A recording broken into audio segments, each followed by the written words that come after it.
With మహేష్లో భాగంగా నేను మీ గిరి విశ్వకర్మ చాలా రోజుల తర్వాత పునర్దర్శనం అయింది. ఎందుకంటే అనివార్య కారణాలు, హెల్త్ ఇష్యూస్, కుటుంబ పరిస్థితులు. మహేష్ అన్న కూడా తొందరలో అందుబాటులోకి వస్తాడు, మన్నించాలి. ఇప్పుడు ప్రధానంగా నిన్న మొన్న జరిగింది ఎందుకంటే రైతు రుణమాఫీ రెండో విడత రుణమాఫీ చేశారు, అది సంతోషం. రెండవది ఏంటంటే ఉన్న వాళ్ళకి అన్నీ అందుతున్నాయి, లేని వాళ్ళ పరిస్థితి అంతే ఆగం. ఇక దానికోసం లేదు, మన గవర్నమెంట్ అనేది ఉన్న వాళ్ళకు ఎంత భూమి ఉంటే అంత సపోర్ట్ ఇస్తున్నట్టు.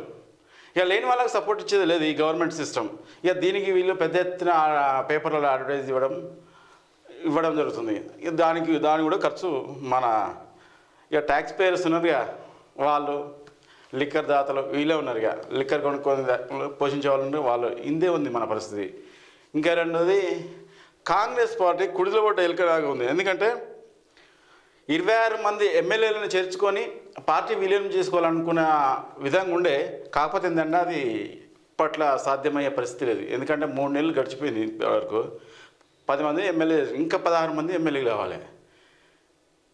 ఫిర్యాయింపుల నిరోధక చట్టం వర్తించకుండా ఉండాలంటే, ఇక పార్టీ విలీనం కావాలంటే 26 మంది కావాలి. అందులో 10 మంది మాత్రమైంది. అక్కడ సెంట్రల్ నుండి మన కాంగ్రెస్ హైకమాండ్ నుండి తీవ్రమైన ఒత్తిడి మన రేవంత్ రెడ్డి మీద ఉన్నది.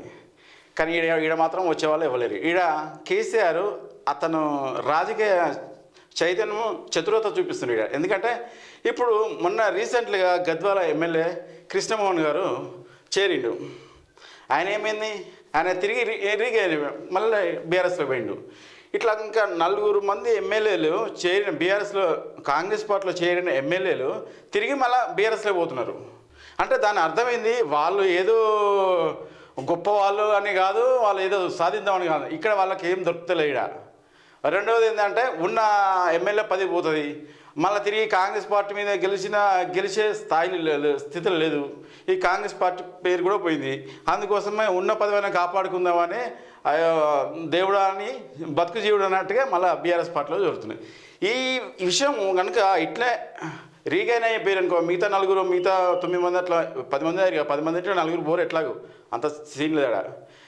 ఇక కాంగ్రెస్ పార్టీ మీద విపరీతమైన ఒత్తిడి. ఎందుకంటే అధికార పార్టీలోకి వలసలు ఉంటాయి కానీ ఇక్కడ రిటర్న్ అయిపోతే ఎట్లా. ఇప్పుడు దీనికి రేవంత్ రెడ్డి కుడిలో పట్టే ఎలకలాగా ఉంది. ఇక దినదిన గండం 100 ఏళ్ళ ఆశ లెక్కనే ఉంది కాంగ్రెస్ పరిస్థితి. అదే మన రేవంత్ రెడ్డి ప్రభుత్వ పరిస్థితి.